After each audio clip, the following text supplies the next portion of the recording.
certainly likes this wine. I don't know what's worse for you, to witness a Brees, or my son Brees, or to have to witness a speech from me as well. But I just wanted to say a few words this morning, if I may.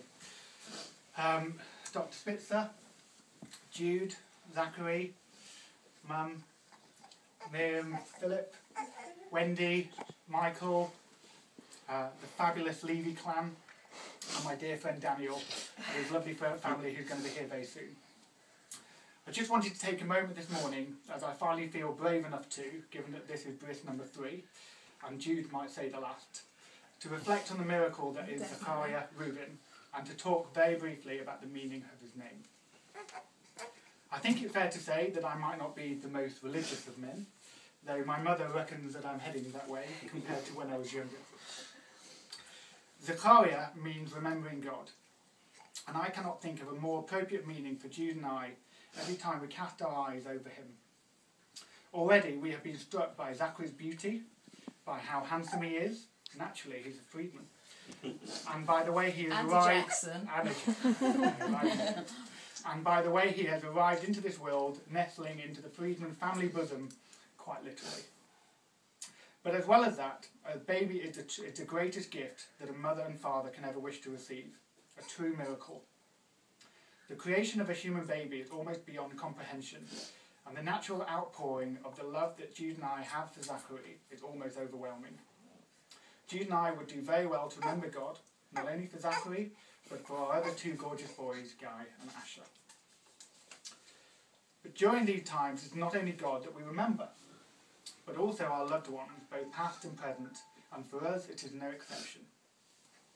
Jude and I often reminisce about when we were children in Glasgow and Leeds, about how privileged we both were to have such loving grandparents, and how important a role they played for us during these times, but just as importantly, how crucial it is for us to help continue their legacy through our own children.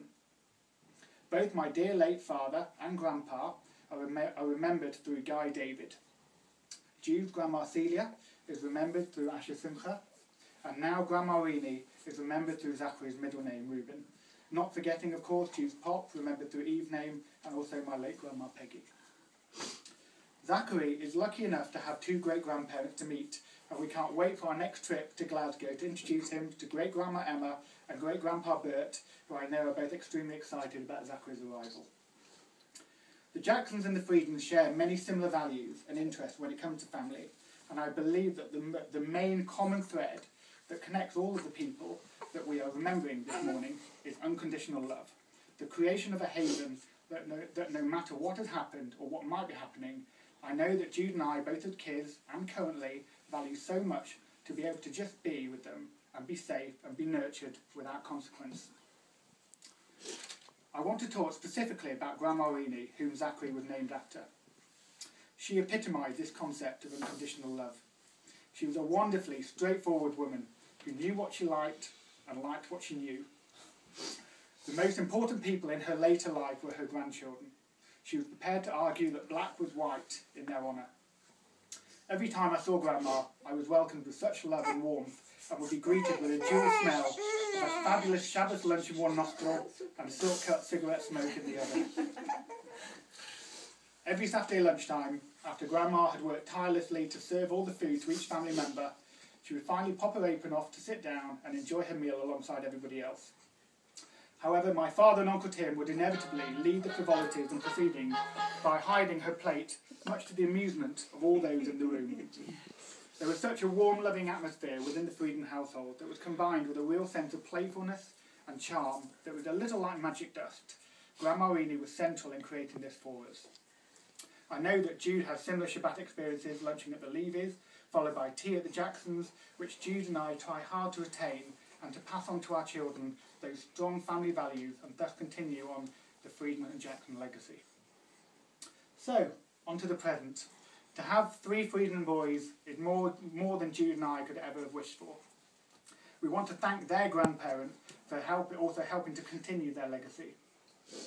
Mum, I know it's so hard for you without Dad, and you do amazingly well, and thank you so much for all your support. And Miriam and Philip, you're always there for us, Even though you're 400 miles away, thank you for everything. And most recently for having Guy and Ash in the past week to enable us to settle ourselves with Zachary.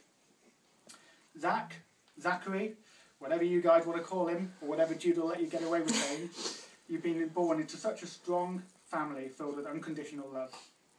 Here's to a long, healthy, happy and loving life, and we're always here for you. L'chaim. Amen. Right. What a lovely